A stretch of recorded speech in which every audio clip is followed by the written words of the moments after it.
Challenger 2s have been spotted. Ukraine's main push has started. Russia restarts offensive operations in the north, and more as we delve into yet another update. So hello and welcome back, and let's get straight into the latest developments throughout the front line. Starting out, we are seeing the endgame of Ukraine's offensive.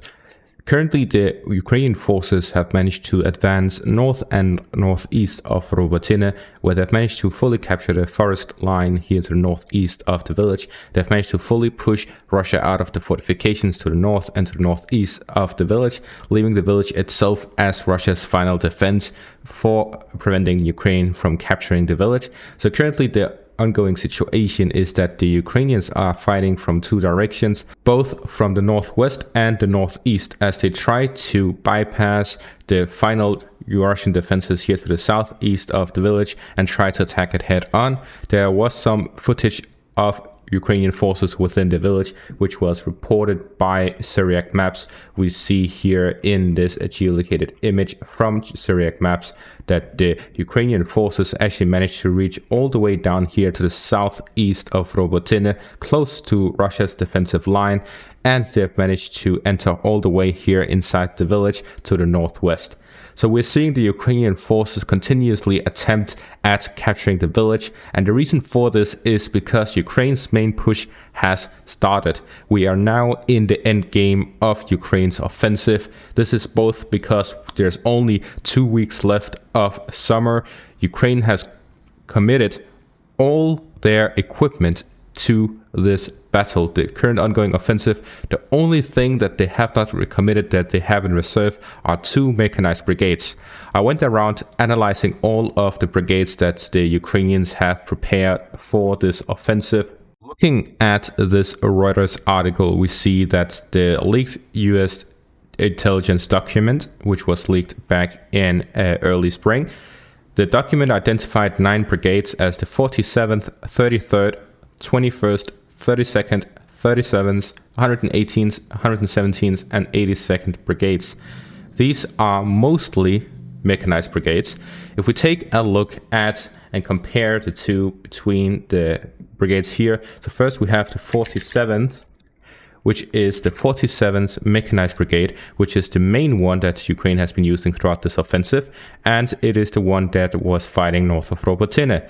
We see it right here, the 47th Mechanized Brigade. Then we have the 33rd, which is also a mechanized brigade. We see this also here to the northeast of Novodanilivka, which was also involved in the offensive so far. Then we have the 21st. This is also a mechanized brigade. We see this in the Kreminna area, actually. So this is actually very interesting because the offensive force, which was dedicated for the offensive, is now being used elsewhere, not in the south, not in Bakhmut, but in the Kreminna area, where the Russians have the initiative. This means that this has been used as a sort of reinforcement to protect against Russian advances rather than involved in the offensive to try and make some advances.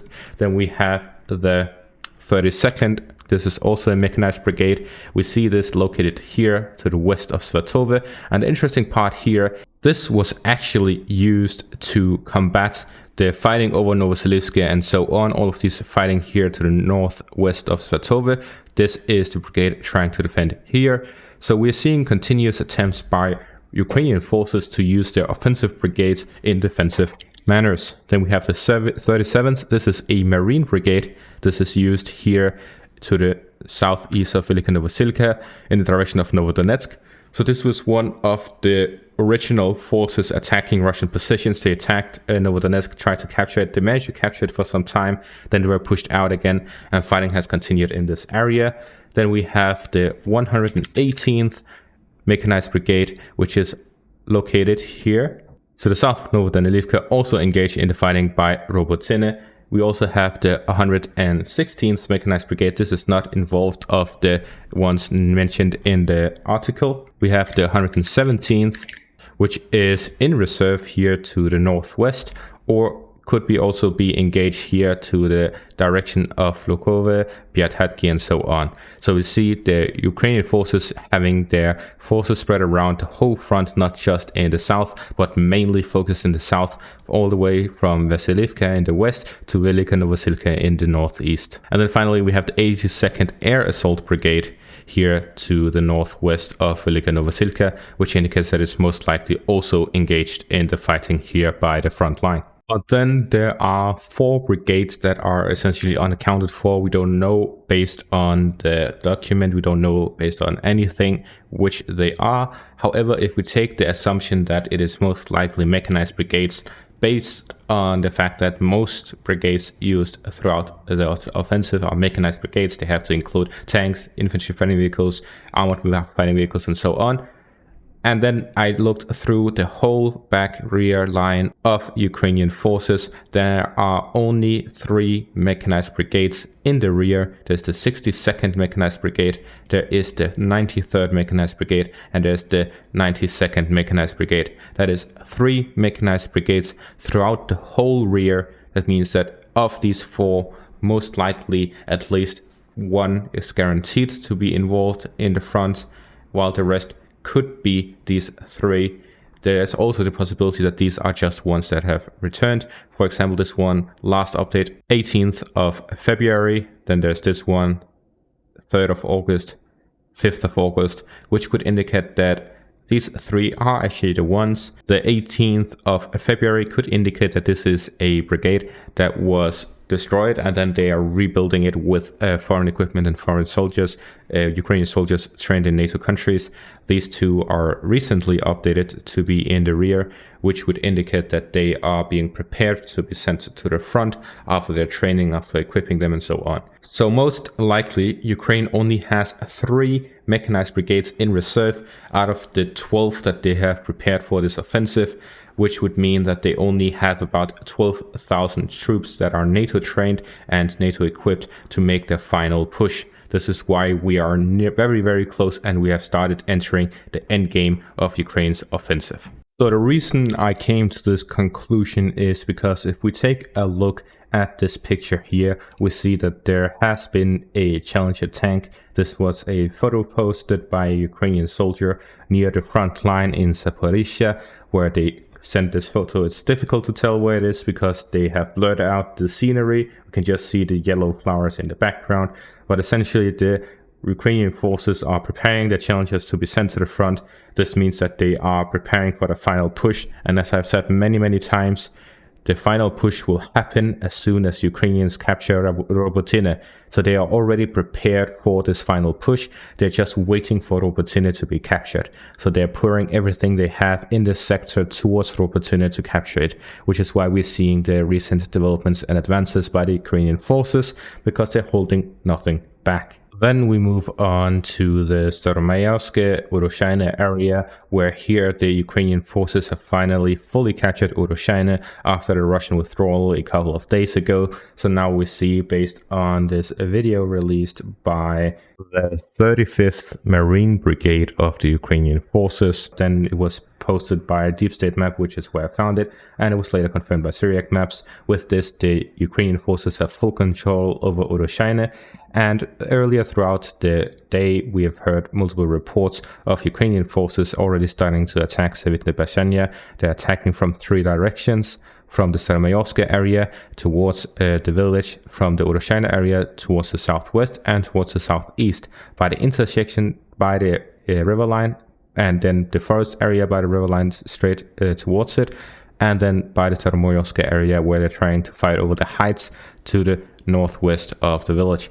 So the Ukrainian forces are already in full speed going towards the village, and they are at the same time also pushing eastwards, trying to go straight for Stromenivka while they are fighting at Sevitne-Bashania, because they have a lot of forces in the area. If they focus too much in one place, Russia can just hit them all at the same time, but if they spread out, it'll be more difficult for Russia to concentrate their fire in one place, which would then allow them to attack on a wider front and draw the benefits thereof. Then we move on to the Dnieper River area, where here the Russian forces have actually managed to recapture the only part where the Ukrainians have managed to cross over to the Kherson mainland, across the islands in the Dnieper river, and now reach the mainland.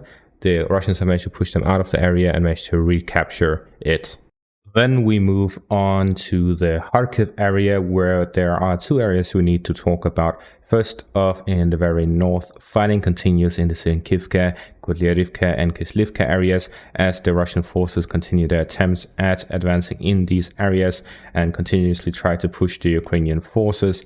And as mentioned earlier, this has made the Ukrainians send some brigades that were prepared for the Ukrainian offensive to this area instead to hold back the Russian forces. We also see that the Russian forces have managed to actually push the Ukrainians back from an area they recaptured earlier this month. This part here, including the forest line west of Karmasinivka and Kovalivka, they have managed to recapture this part after the Ukrainian forces recaptured it, after the Russian forces initially took it. And this is across the Serebets river here in the area. So they are holding on to their foothold, which is again what forced the Ukrainians to send reinforcements to this area rather than just holding what they had prepared. Talking about things that are prepared, we have this post by Deep State Map on Telegram where they essentially write about this thing where Ukraine, whenever they receive new equipment, all of these things, they send pictures confirming that they have received it, showing and all of this PR stuff that they need to do to hold the morale up throughout the Western countries, giving them all of this support. They need to have this PR game ongoing meanwhile during the offensive, during the war, to motivate the West to continue sending weapons. However, there is a downside to this, and Deep State Map mentions this, that the AMX-10 RC tanks that they received from France, they wheeled tanks, they were taken pictures of, and they thereof knew, the Russian forces knew exactly which brigade that would take this and where to detect them and all of this stuff based on these pictures. And then from that, they then knew and prepared beforehand, before the AMX-10 was allowed to enter combat. The Russians already had prepared a plan and set everything up to counter the AMX-10 tanks. So it is a wheeled tank. So the Russian forces prepared some snipers that as soon as they detected these AMX-10 tanks, they would shoot the wheels and essentially blow the wheels so that the Ukrainian forces cannot continue with these tanks. And then they had set up some sort of ambush. So the AMX-10 tanks was completely useless from the first to the last one. They were completely useless as they couldn't even get to enter combat. As soon as they arrived to the front, their wheels was blown and they couldn't even drive. So they were abandoned, and as Deep State Maps mentions, they took a lot of losses because they were forced to just abandon these tanks and then were hit by massive artillery strikes as soon as the wheels were gone. And that is going to be where I end this video off. Thank you all for watching and have a great day.